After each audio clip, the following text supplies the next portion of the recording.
I bought a 2-bedroom mid-terrace southwest-facing Victorian house in a little cul-de-sac in walking distance of local amenities and the school. Other than Ben, who is all testosterone, a noisy and messy and aggressive 4-year-old, there isn't a man in my life right now. A lot of my romantic belief in humanity was used up when I discovered John in our bed with his secretary. The devastatingly vulgar cliché of it all. The sense of utter betrayal by a man I thought I loved. The destruction of a relationship that I thought had been working just fine. And the helpless grief at having to take Ben away from his father. All of those have sapped my energy for looking at men and engaging with them in an emotional way for the time being, not to mention for entering into something approximating a relationship with them. I'd be lying if I said I wasn't keeping my eyes open for someone who doesn't show arsehole tendencies in his handwriting or erratic abnormalities in his behaviour. But I've not really felt up to being out and about on the dating scene a whole lot since my divorce. It's just too much work right now, with all that's been going on. And I've only started to discover the challenges of being a newly single mother. Just getting us organised on a day-to-day basis. Coordinating my job with Ben's schedule and now school is a task in and of itself that requires the same kind of organisational skills, time management and delegating needed to run a full-scale company. A precarious balance at the best of times, and getting involved with another person, bringing that person into our lives, would tip that balance and potentially invite so much trouble that it almost doesn't really justify the effort. Plus, whoever manages to weasel his way into my life would have to get past Ben first.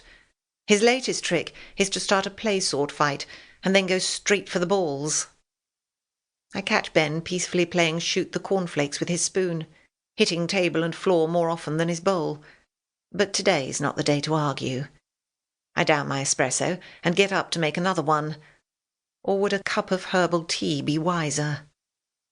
I hold out my hands and scrutinise them for any telltale jitters. I sigh and put the kettle on, reaching for the jar of tea bags. We've been gearing up for this day for so long, I'd better keep my wits about me.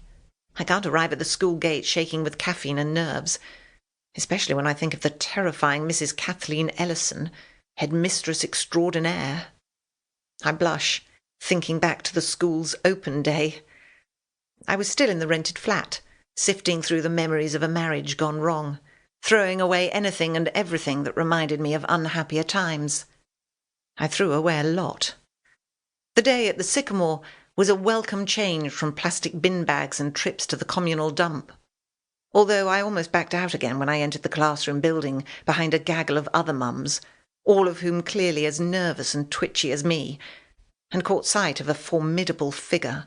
Tall, lean and attractive, in her early 50s, and in top-to-top brown and navy Jaeger, Mrs. Ellison didn't look as though she suffered fools lightly. Not a person to cross. I'd already drawn attention to myself by knocking over a chair and half tumbling to the floor, and then I mistakenly entered through the wrong door of the music room, not noticing the in and out stickers which were stuck, rather unhelpfully, I thought, at crutch level, probably by someone no taller than Ben.